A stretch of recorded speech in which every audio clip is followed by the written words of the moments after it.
halgaad uu miscilisha xerada kaga seeraariyey ayaa guraxa midig ka haleeshay iyadoo uguba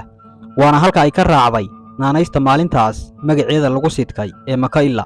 qoyskeeda kalnax iyo kooshitoona kuma ay qabto waxaase halka ku dabartay nolosha caalwaaga ah ee ay ku anqaratay kuna ababtay galab iyadoo maqal ka soo wada duleedka aqalka ayaa waxa isha ku dhuftay Faarax Qalay oo baadi doona una soo leexday inuu jeeska fajeerka ah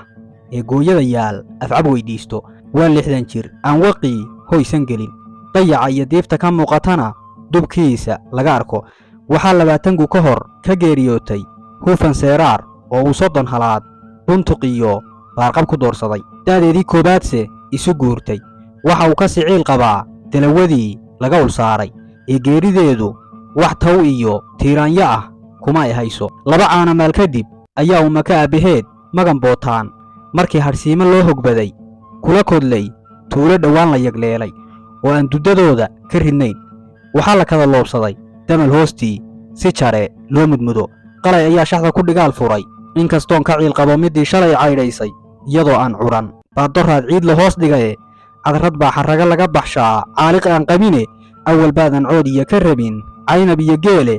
tacawaran inaad igu dartaan ka codsaday maanta tanaan degay magan bootaan oo aan liidida inantiisa wax weyn ka soo qaadin ha yeeshee raba inuu qalay u sheego sidii gabadha hooyadeed lagu helay ayaa yidhi carra lagama dhoobdhoobin iyo ciid la soo guraye cidlana hooyadeed lagama helin ciirsiliya kayne ishkiinbaa curaar looga dhigay cugashadeedii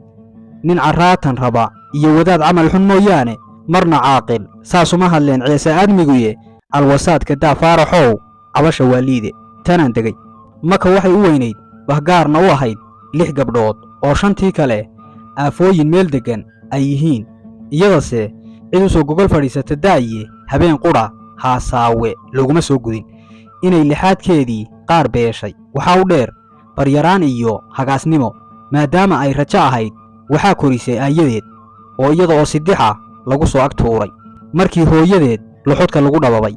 intii jaraha la dheerayay magan waxa uu ku jiray gorgorta naftiisa ah si uu go'aan uga qaato yaradka lagu xiri doono Maka oo iyadu ah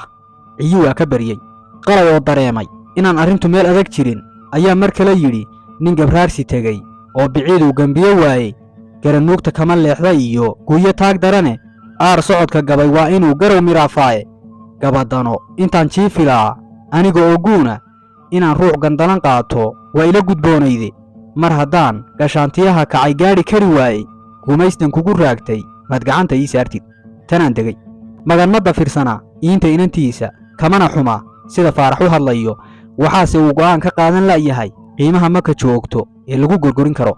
isaga oo maanka ku haya in Faarax yahay ninkii u horeeyay ee doonisu muujiya waxa uu yiri gar waa loo islaam Faaraxow gooriya ayaane si kastuu u yahay goomis awr geed ka kici waayay hadduu qaalmo guutoobay helo gaadashu noqone nin intuu gashaanti ugu jiro goobidiyo dayday goombaarta wiilkeedu waa ciidan galayaaye anaan guulahay suuqa daray gees ka mari haynin waxaad garata bixi inantu waa gool ku jabay ceele